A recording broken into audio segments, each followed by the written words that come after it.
Start हो गया। तो ऑडियो वीडियो सब क्लियर है, थोड़ा देर में 10 सेकंड बाद में साउंड बनी आएगा।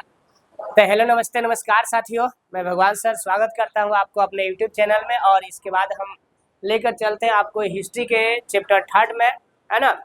तो चैप्टर हम लोग 3 पर है, इतिहास का देखेंगे। इसमें हम लोग 1-2 पार्ट पढ़ लिए हैं, तीसरा पार्ट है। चलिए, तो यहाँ से पढ़ना है बाबू पितृवंशिता। चलो कौन बताएगा पितृवंशिता क्या होता है, मातृवंशिता क्या होता है। 2 टॉपिक आपके एग्जाम में पूछेगा। देखो, पितृवंशिता का मतलब क्या होता है और मातृवंशिता का मतलब क्या होता है, 2 टॉपिक आप जानेंगे। जब पिताजी के नाम से, किसके नाम से हो, पीछे वाले, जब पिताजी के नाम से बाल बच्चा का जब नाम चलेगा तो उसको पितृवंशिता कहेंगे। क्या कहेंगे? आज जब माँ के नाम से, किसके नाम से, माँ के नाम से जब बाल बच्चा का जब नाम चलेगा तो उसको मातृवंशिता कहेंगे। बात बुझा गया? जब पिताजी के नाम से बाल बच्चा का नाम चलेगा तो क्या कहेंगे? पितृवंशिता। आज जब माँ के नाम से चलेगा तो, जैसे देखो, वह वंश परंपरा जो पिता की, मतलब पिता के बाद पुत्र, क्या, पिता के बाद पुत्र, पुत्र के बाद पौत्र, पौत्र मतलब समझते हो, पोता, पौत्र मतलब पोता, इसका परपोत्र मतलब परपोता। जैसे मान लो हमारे दादाजी हुए, दादाजी के बाद मेरे पिताजी हुए, इसके बाद मैंने हूँ, तो हम दादाजी के क्या होंगे? पोता। क्या होंगे? पोता। लेकिन मेरा जो बेटा है वो मेरा बेटा मेरे दादाजी का क्या कहलाएगा?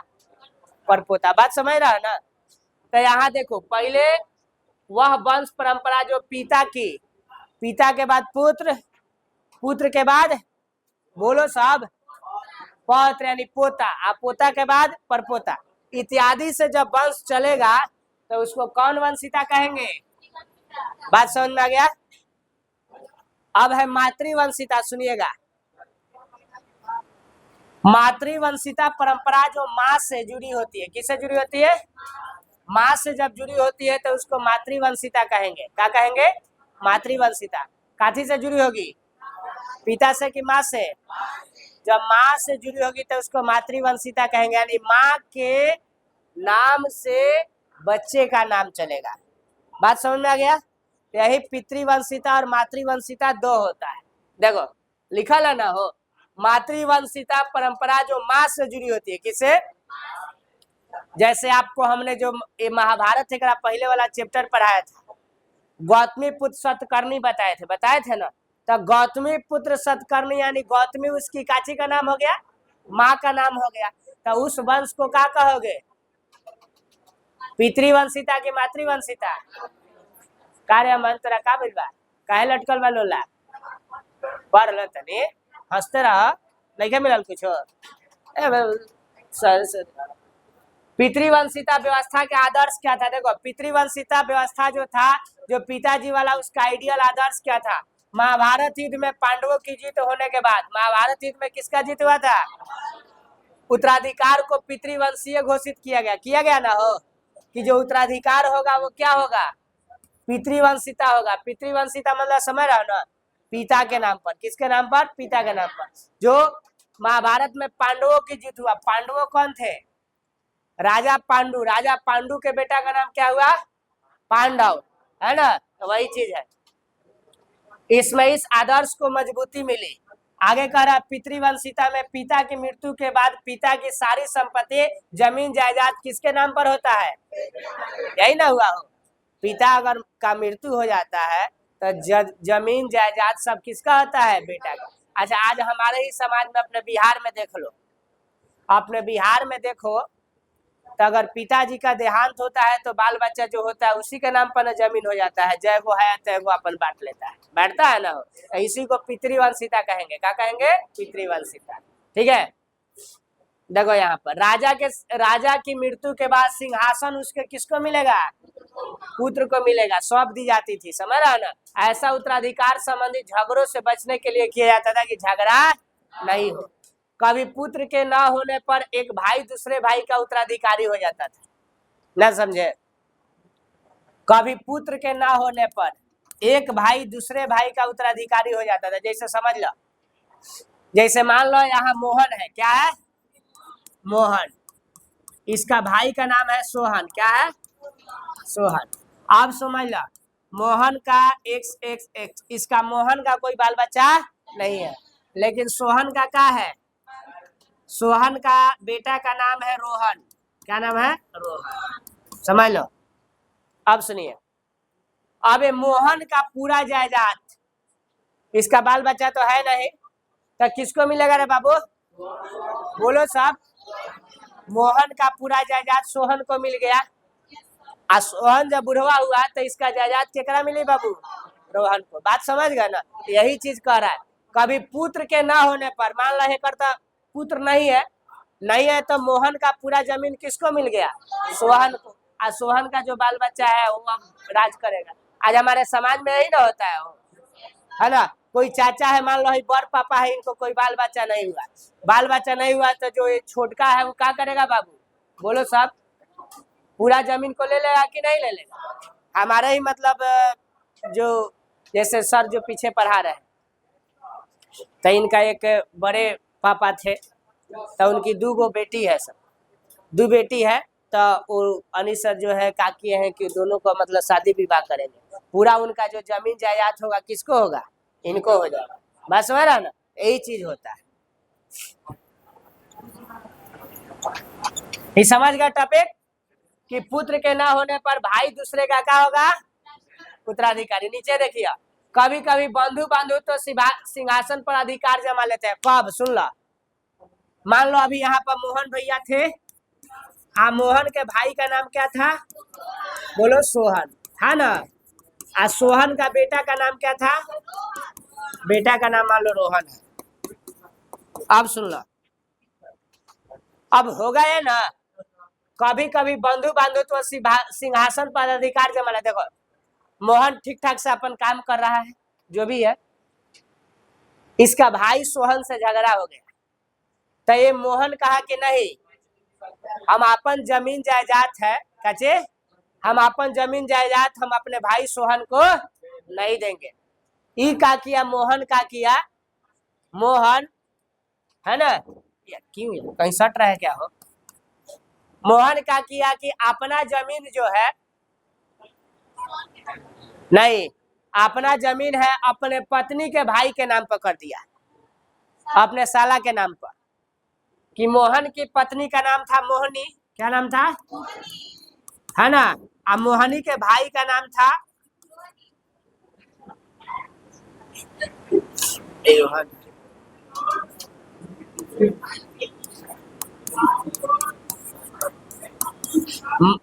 मनमोहन। क्या नाम था?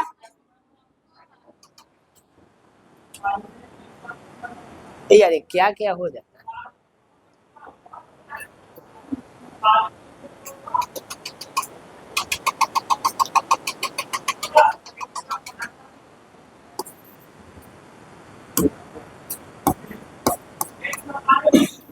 मनमोहन। सुनिए, अब ये क्या करेगा?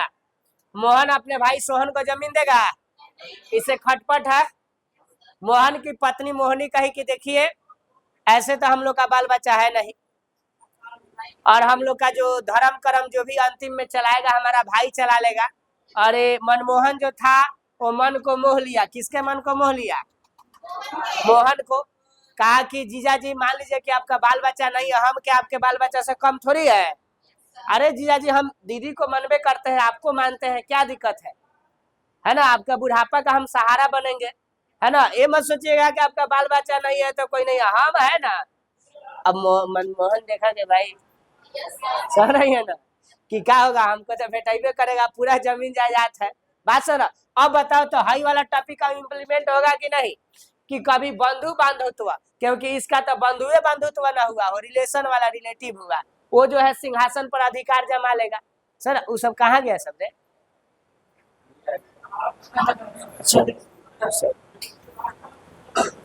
हाय देखा, जैसे उपभोग करती, जैसे प्रभावती गुप्त, है ना, कुछ परिस्थिति में महिलाएं सत्ता का उपभोग करती थी। जैसे प्रभावती गुप्त है ना, तो प्रभावती गुप्त महिला थी, वो अपने पति से क्या ले ली? अपन पूरा अधिकार ले लिया, और इसके बाद सत्ता का प्रयोग करने लगी।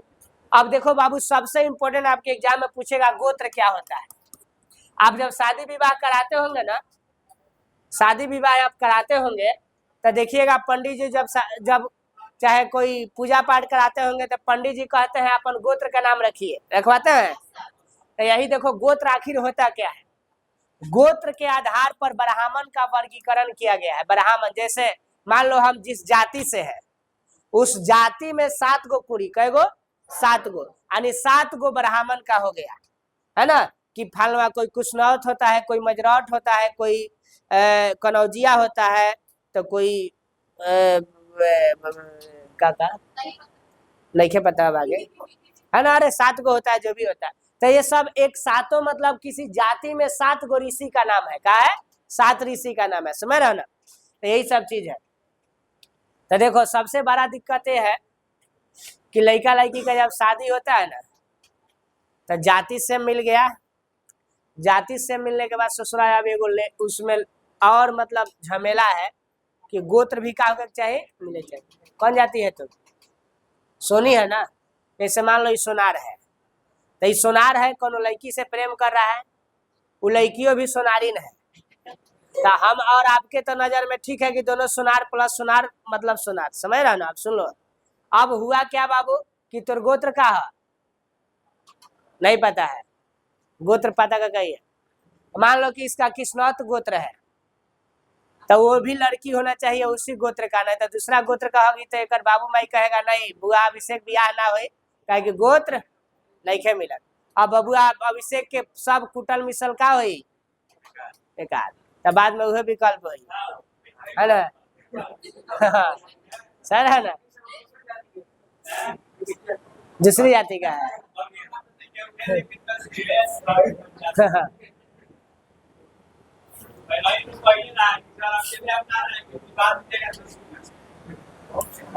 प्रत्येक गोत्र एक वैदिक ऋषि के नाम पर होता था। देखो आ गया ना हो, एक गोत्र के बारे में पूछेगा तो है सब टॉपिक लिखना होगा, समझ रहा है ना। ए बबी देख 2 नंबर का पूछेगा, प्रत्येक गोत्र किसके नाम पर? एक वैदिक ऋषि के नाम पर। किसके नाम पर? वैदिक ऋषि के नाम पर होता था। उस गोत्र के सदस्य ऋषि के वंशज माने जाते थे। लेकिन देखो ब्राह्मण कई लोग बा, पंडित जी लोग सबसे घटिया ब्राह्मणों ने करके रखा है, बता रहे। मनुस्मृति का नाम सुना हो? सुना हो? सुन बाबू, है मनुस्मृति में लिखल बा, सुन लो का कि ब्राह्मण और क्षत्रिय को छोड़कर, केकरा छोड़ के? ब्राह्मण और क्षत्रिय 2 गो जाति को छोड़कर बाकी सभी लोग अपने सेम गोत्र में ब्याह करेंगे। कौन कौन? ब्राह्मण और, देखो अभी कितना गड़बड़ है, बता रहे तुमको। ब्राह्मण और क्षत्रियो को छोड़कर डॉक्टर भीमराव अंबेडकर ने क्या किया, कहा था कि मनुस्मृति को जला दिए थे, सही किए थे, बढ़िया किए थे। काहे कि मनुस्मृति में जितने मतलब नीच जाति है उसका शोषण किया गया है लोशन लगाकर। कैसे बता रहे हैं, हाई देखो, हाई मान लो बी फॉर ब्राह्मण, सी फॉर क्षत्रिय। सुन लो क्या है, ये दोनों सेम गोत्र में विवाह करेंगे कि नहीं करेंगे? सेम गोत्र में विवाह। आज ब्राह्मण का क्षत्रिय का जो विवाह होता है सेम गोत्र में नहीं होता है। ब्राह्मण और क्षत्रिय कहते हैं कि नहीं, अगर हम सेम गोत्र में विवाह करेंगे, जैसे मान लो हाई गोत्र दोनों गोत्र हाई दोनों मिल गया, तो सेम गोत्र मिल गया, तो कहेगा हाई जो ऋषि है लड़की भी उसी ऋषि का है, लड़का जिस ऋषि का है लड़की भी उसी ऋषि का है। तो दोनों में जब विवाह होगा तो दोनों भाई बहन है। क्या है? भाई बहन। इसीलिए ब्राह्मण और क्षत्रिय अपने गोत्र में विवाह नहीं करेंगे। लेकिन समस्या, दिक्कत, तकलीफ है कि ब्राह्मण क्षत्रिय को छोड़कर बाकी बहुआ जितना जाति है वो सब जाति अपने सेम गोत्र में विवाह करता है। तो बताओ कि उसके लिए भाई बहन नहीं हुआ? बोलो तुम ही लोग पंचायती करो, हुआ कि नहीं? जब ससुरा ब्राह्मण और क्षत्रिय के लिए सेम गोत्र हो रहा है तो वो दोनों अपन विवाह ना करेगा, अलग गोत्र में करेगा। लेकिन बाकी जाति के लोग क्यों करेंगे सेम गोत्र में? इसके पीछे बायोलॉजिकल रीजन है। आप अगर सेम गोत्र में विवाह करेंगे तो जीन जो होता है ना, जीन का ट्रांसपेरेंट होता है, तो सेम जीन वही मिलेगा। तो सेम जीन मिला, बाल बच्चा होगा उसी जीन का होगा, उसमें कोई डेवलपमेंट नहीं होगा। लेकिन बाकी लोग जो है ना अलग गोत्र में विवाह करेंगे, तो अलग गोत्र में विवाह करेंगे तो उससे क्या हुआ, जीन जो है बदला। जीन क्या हुआ? बदला। जीन बदला तो जो बच्चा जन्म लेगा वो बौद्धिक रूप से क्या होगा? तेज तराक होगा। देखिएगा कोनो किसी को अभिषेक भगा के बियाह करता है, भगा के बियाह किया तो को लइकवा देखिएगा कभी बुर्बक नहीं होगा, लइकवा का होता है तेज तराक होता है।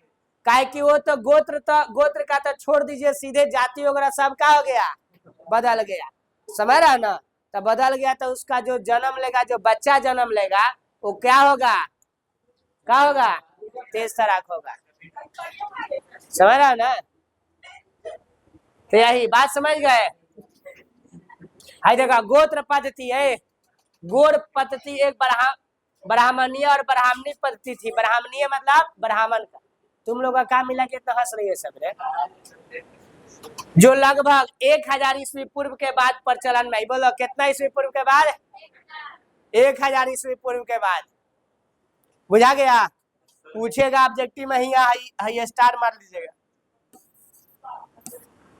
गोत्र पद्धति कैसी पद्धति थी, बोलो, ब्राह्मणीय नहीं, ब्राह्मणों का पद्धति थी, जो कितना ईस्वी पूर्व में आया, 1000 ईस्वी पूर्व में आया ना हो। यही समय 1000 ईस्वी पूर्व में तुम्हारा ऋग्वेद की रचना कंप्लीट हो गया था, हुआ था ना। अरे 1500 ईस्वी पूर्व से लेकर कितना ईस्वी पूर्व, 1500 से लेकर 1000 ईस्वी पूर्व का जो काल है उसको ऋग्वैदिक काल कहते हैं। 1000 से लेकर 600 तक को का हो, अभी लोग नहीं पढ़ ले, आवाज नहीं खे आवाज। 1000 से लेकर 600 तक को कौन काल, उत्तर वैदिक काल, समझ रहे हो ना। तो ध्यान रखिएगा, अभी तुम्हारे बारे में सोच रहे थे, बहुत दिन तक जिएगा।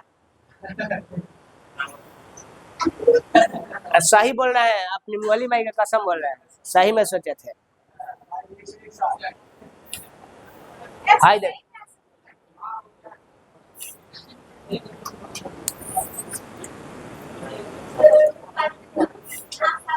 देखा था,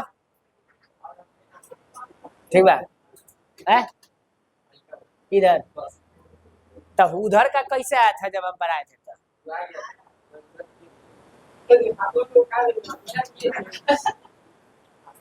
विवाह के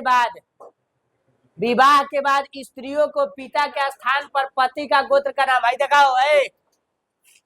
विवाह के बाद जो लड़की है ना, स्त्री को पिता के स्थान पर पति के गोत्र का नाम दिया जाता है। जैसे मान लो मेरा विवाह हुआ, अब मेरी जो पत्नी है वो अलग गोत्र की है, गोत्र हम लोग का मिला नहीं है, समझ, जाति से मैं, लेकिन गोत्र क्या है, अलग। तो देखो पहले मान लो कि हमारी जो वाइफ है, ध्यान समझो, मेरी वाइफ के जो पिताजी थे उन्हीं के नाम पर जो है मेरी वाइफ का मान लो गोत्र हुआ ना हो। लेकिन जब ब्याह हो गया तो अब उनके पिताजी का गोत्र हट गया, अब किसका गोत्र हो गया, मेरा जो गोत्र है, मेरा ही गोत्र उनका हो गया। बात समझ रहा हो ना। अब जो बाल बच्चा होगा वो मेरे नाम पर, मेरे गोत्र का होगा। बात बुझा गया। जैसे मान लो हम कश्यप गोत्र से उत्पन्न है, तो हम कश्यप गोत्र से उत्पन्न है, तो मेरा बच्चा जो है, बच्ची है, वो कश्यप गोत्र के ही कहलाएगा, भले मेरी पत्नी का अलग गोत्र है। बात समझ गए। ये टॉपिक क्या कह रहा है कि विवाह के बाद स्त्रियों के पिता का स्थान नहीं, बाबू का स्थान, अब केकर स्थान, बाबू, पति का स्थान पर गोत्र था। बात समझ में आया हो, आया। हाँ, एक ही गोत्र के सदस्य आपस में विवाह संबंध नहीं कर सकते थी। एक कब, ये ब्राह्मण और क्षत्रिय में, क्या नाम है, ब्राह्मण क्षत्रिय में, समझ रहे हो ना। सतवाहन राजाओं का गोत्र गौतम और वशिष्ठी गोत्र था। देखो सतवाहन, जैसे हम जो बताए थे सतवाहन वंश के बढ़ाए थे, तो गौतमी पुत्र बताए थे, वशिष्ठी पुत्र बताए थे। तो यही देखो, ये सतवाहन राजा का गोत्र पूछेगा तो गौतम और कौन, वशिष्ठ, यानी एक गौतम ऋषि है, एगो वशिष्ठ ऋषि। बात समझ में आ गया। यही चीज है, आगे समझिएगा। गौतमी और वशिष्ठी दोनों वैदिक ऋषि के नाम है। कौन ऐसे वैदिक ऋषि जो वेदों में इनका नाम है, जिनके नाम से क्या है बाबू, बोलो, इनके नाम से गोत्र है। तो हाई दुगो टॉपिक है कि गौतमी और वशिष्ठी दोनों वैदिक ऋषि का नाम है। किसका, वैदिक ऋषि का नाम, जिनके नाम पर क्या है, गोत्र है। अब सतवाहन राजा और उनके मातृ नाम से चिन्हित किया जाता था। बोलो, सतवाहन राजा को क्या किया जाता था? उनके मातृ नाम समझ रहा ना?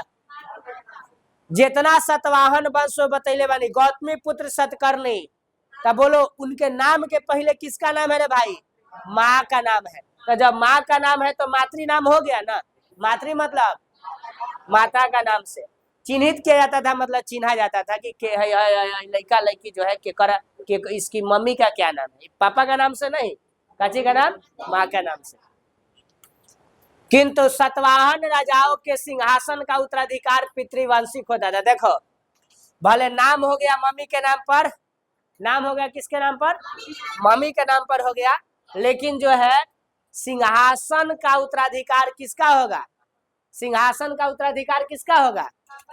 पापा का। किसका होगा? पापा का होगा। ना समझे? बताइए, समझाइए हमको इसका मतलब क्या होगा। बोल बाबू, इसका मतलब क्या हुआ?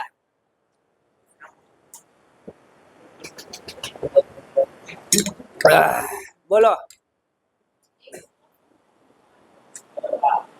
देखो भले नाम जौन हो मम्मी के नाम पर, बच्चा का नाम हो माँ के नाम पर, लेकिन जौन उत्तराधिकार बा सिंहासन के सत्ता के, केकरा से लिया? पापा से के नाम से। बुझा गए? देखो सतवाहन राजाओं को उनके मातृ नाम से यानी माई के नाम से जाना जाता था, चिन्हित किया जाता था कि माँ के नाम से जाना जाता था। किंतु सतवाहन राजाओं के सिंहासन, जो सतवाहन राजा है वो सिंहासन कैसे ग्रहण करेंगे? माई से कि बाबू से? बोल भाई। पिता से उत्तराधिकार सिंहासन जो ग्रहण करेंगे, इसीलिए उसको क्या कहेंगे? वो पितृवंशिक। क्या कहेंगे?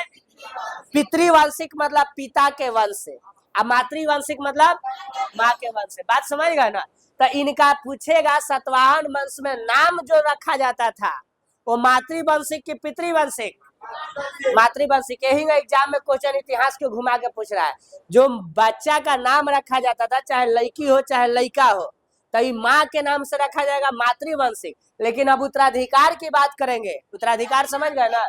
कि अब राजा महाराजा बनेगा जो बनेगा तो बाबूजी के नाम से। समझ रहे ना? अरे बबी, बाबूजी कहो चाहे पिताजी कहो चाहे दिस डैट जो भी कहती हो, लोग तो बाबू भी कहता है, लेकिन आज के बाबू, बाबू खाना खाया, बाबू सोया, बाबू पैखाना किया। अरे ससुरा, ए बाबू के गोली मारा, बाबू के, बाबू का किया, बाबू का किया, कहन बाबू। हाँ वो भाई पूछला कि कैला के ना कैला, सवेरा हो गइल बा। अरे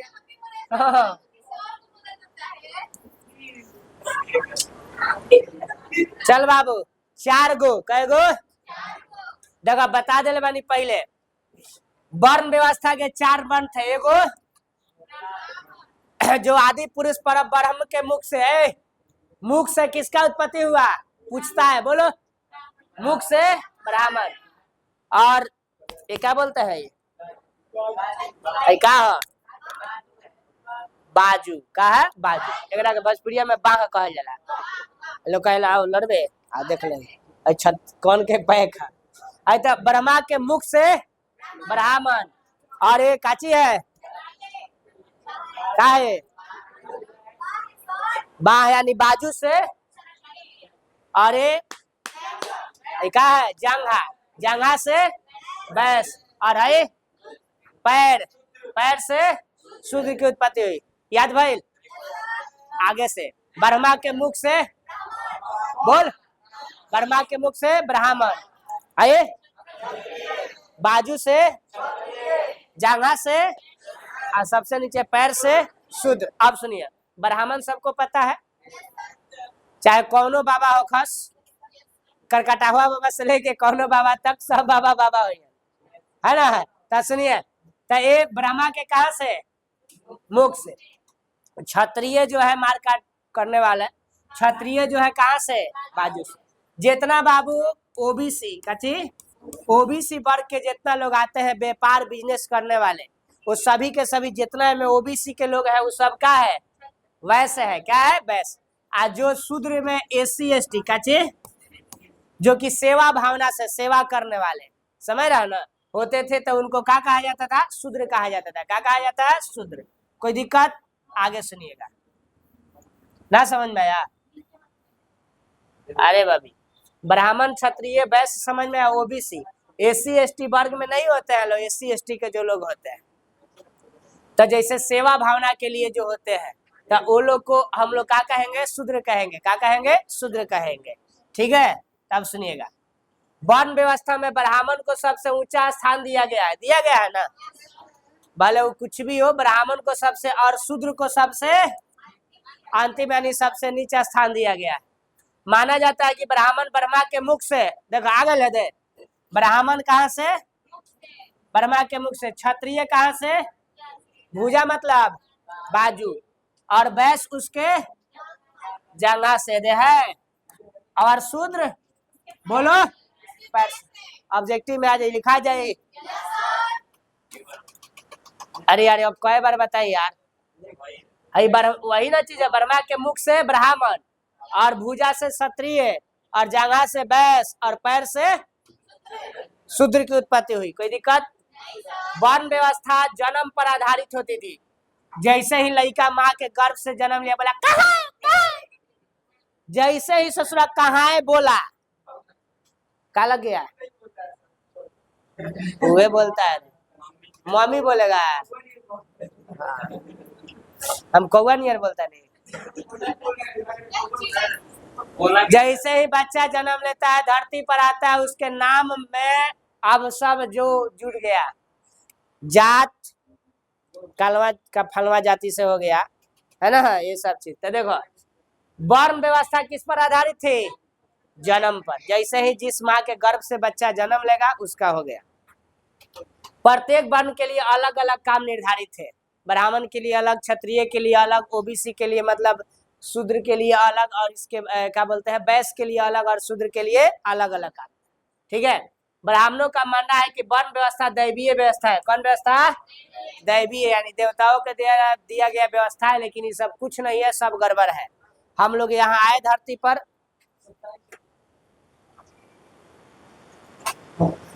सीताराम,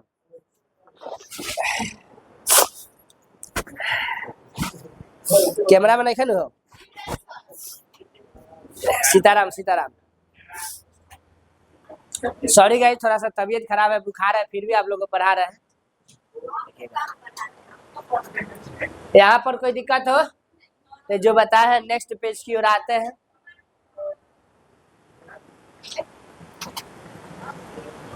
यही ना है, सही है।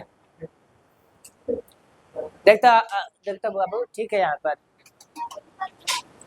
ब्राह्मणों ने राजाओं को उपदेश दिया कि वे अपने राज को इस नियम का पालन करवाए। क्या करवाए?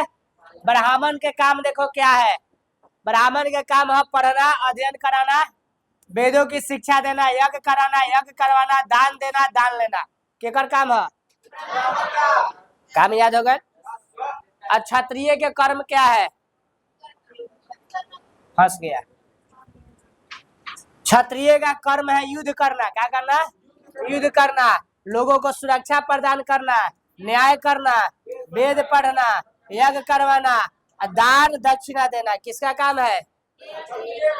क्षत्रिय का। अब देखो वैश्य का काम है कृषि, मतलब खेती बाड़ी करेंगे, जितना ओबीसी के वर्ग के लोग आएंगे। गौ पालन करेंगे, जितना यादव जी लोग होंगे वो सब गौ पालन करेंगे, ओबीसी में आएंगे। व्यापार का कर्म करेंगे, जितना बाबू ओबीसी वर्ग का है, जैसे सुनार जाति हो गया, कुम्हार जाति हो गया, समझ रहा ना, कुशवाहा जाति हो गया, है ना, बनिया हो गया, जितना बनिया व्यापारी सब हो गया, समझ रहा ना, ये सब का सब का नाम आ जाएगा वैश्य में। कहेगा वैश्य में।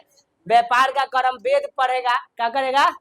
वैश्य का भी ओबीसी का भी काम था कि वेद पढ़ सकते हो। यज्ञ करवाएगा। क्या करेगा? यज्ञ करवाएगा। दान दक्षिणा देगा, समझ रहा ना, लेगा नहीं देगा। अगर शूद्रों के लिए मात्र एक ही जीविका थी, तीनों उच्च वर्णों की क्या करना? सेवा करना। जो सबसे नीचा जो शूद्र जाति हो गया, शूद्र जाति का था कि ब्राह्मणों का, क्षत्रियों का और वैश्यों का, तीनों की क्या करना है? सेवा करना है। सेवा करना समझ गए ना? तीनों की क्या करना है? सेवा करना है।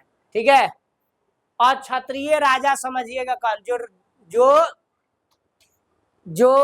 मतलब क्षत्रिय नहीं होगा उस राजा को क्या कहेंगे? अक्षत्रिय। क्या कहेंगे? अक्षत्रिय। शास्त्रों के अनुसार केवल अक्षत्रिय राजा हो सकते थे। सुन लो, शास्त्र कह रहा है कि केवल कौन हो सकते थे? अक्षत्रिय राजा हो सकते थे, किंतु उनके महत्वपूर्ण राजवंश की उत्पत्ति अन्य वर्ण से भी हुई थी। मतलब है कि शास्त्र कह रहा है केवल कौन राजा बनेगा?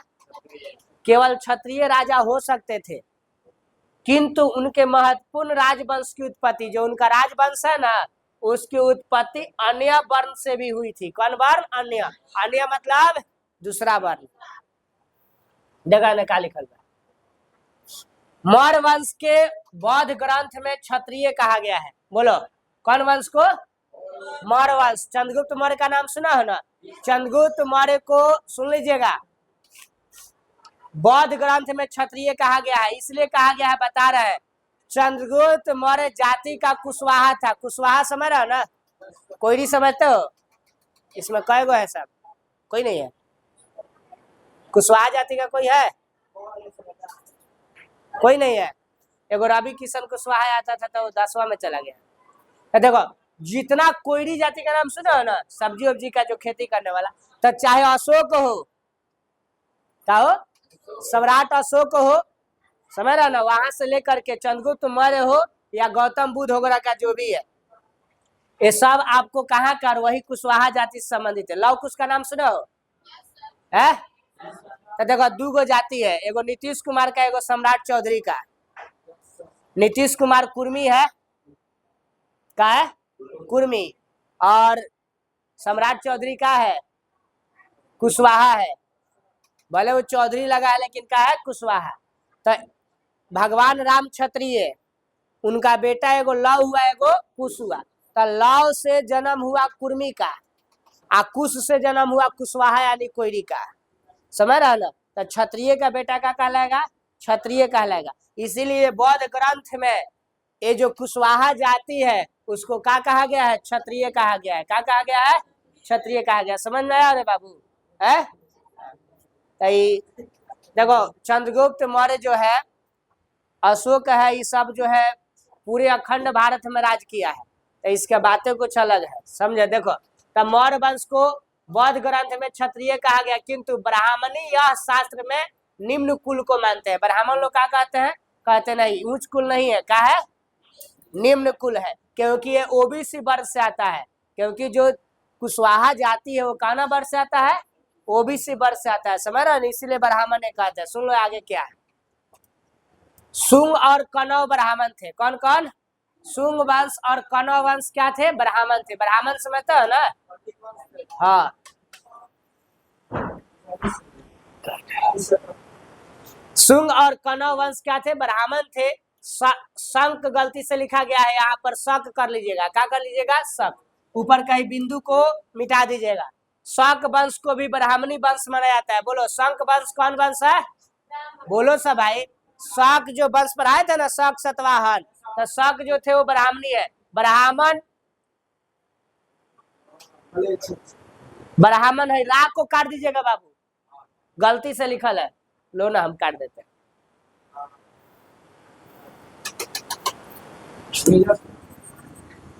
ब्राह्मण को मलेश तथा बर्बर मानते थे। शक वंश, कौन वंश? शक वंश को भी ब्राह्मणी वंश माना जाता था, है ना? ब्राह्मण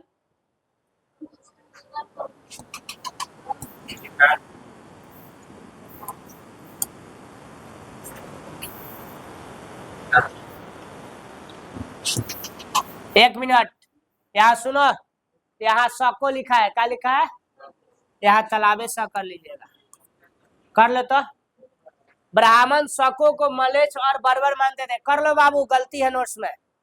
कर लो, कर लो। हाँ, जो शक वंश था ना, वो ब्राह्मण शक वंश को क्या मानते थे? अरे ब्राह्मण शक वंश को क्या मानते थे? मलेच्छ। साफा मलेच्छे बारह लोग ना कहेला। ए बाबू, कैमरा में मत सटिए। शक को क्या मानते थे? मलेच्छ और बर्बर। क्या मानते थे? मलेच्छ और बर्बर। के मानता था? बोलो सब रे भाई। ब्राह्मण। किस वंश को? शक वंश को। क्या मानते थे? ऑब्जेक्टिव में पूछ सकता है कि ब्राह्मण किस वंश को मलेच्छ मानते थे? बोलो। शक वंश को। कोई दिक्कत है? अरे जितना पंखा है बंद करो, बंद करो। अंदर का। अरे अंदर का बंद करा। हाई पंखा बंद करो बाबू। चलो लाइट देखो तो गुड़ा रहा है, चल जाएगा। वो उसका प्लग निकालो तो उसमें से। बस 1 मिनट, उसको केवल वीडियो को स्टॉप करना। देखिए, सबसे प्रसिद्ध सातवाहन वंश के शासक यहाँ पर कर लीजिएगा गौतमी। क्या करिएगा? गौतमी पुत्र श्री